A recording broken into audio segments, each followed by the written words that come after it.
Abasirikare 13 bakoreraga mu ngabo z'amahoro mu gihugu cya Repubulika Iharanira Demokarasi ya Kongo izwi nka DRC biciwe mu mvururu n'abarwanyi b'ishyirahamwe rya M23.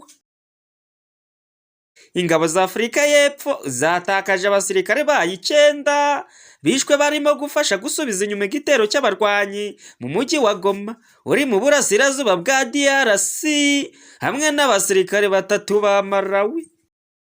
Naho Perezida w'Ubufaransa Emmanuel Macron yatangaje ko yavuganye n'abayobozi ba DRC ndetse n'igihugu cy'u Rwanda mu rwego rwo gusaba ko intambara ihagarara. Ishyirahamwe ry'abaminisitiri United Nations mu ndimi z'amahanga ririmo gukura abakozi bose batari ngombwa muri Goma, umujyi ufite abantu barenga 1 miliyoni kubera ko urugamba rukomeje gukaza umurego. Ishyirahamwe rya M23 ryasabye ingabo za DRC muri Goma kwegura kugira ngo hatabaho gukomeza kumena amaraso. Uretse ibyo kandi DRC yahagaritse imibanire ya diplomasi n'u Rwanda iyishinja kuba inyuma y'iyi ntambara. Ibi byabaye nyuma y'uko abarwanyi ba M23 bishwe ku ngabo z'umugaba mukuru w'ingabo za DRC wari wazuye umugongo wa front ku wa 5. Mbere muri Mutarama bafashe imijyi ikomeye ya Minova na Masisi mu burasirazuba bwa DRC. Naho witwa Macron yasabye ko intambara ihagarara mu biganiro bye n'abayobozi ba DRC ndetse n'u Rwanda ngo ku wa 6 nk'uko ibiro bye byabitangaje.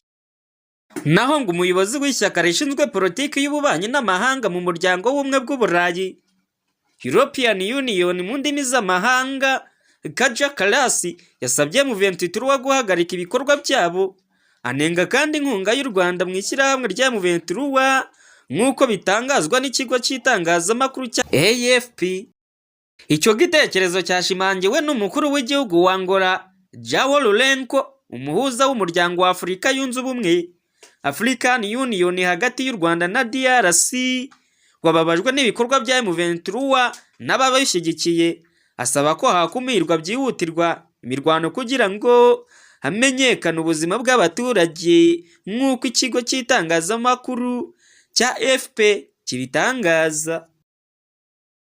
Intambara hagati ya M23 n'ingabo za DRC irushaho gukomera kuva muri uyu mwaka, aho abarwanyi ba M23 bafashe ibice byinshi kuruta ibindi bihe byose. Intambara imaze gutera abantu barenga 400,000 kuva muri uyu mwaka nk'uko byatangajwe na United Nations. Abayobozi bo mu gace ka Goma batangaje ko abarenga 200 mu baturage bapfuye mu bico byafashwe na M23, kandi ibitaro muri Goma byakira abarwayi benshi kugerana n'ubu.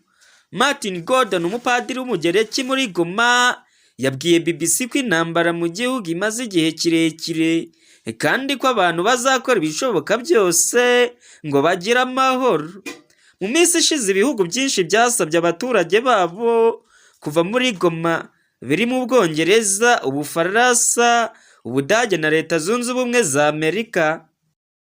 Ubu aka kanya abaturage ba Kongo bakomeje kugenda ibihe byose amajoro n'amanywa bahunga intambara muri Kongo bagana mu Rwanda.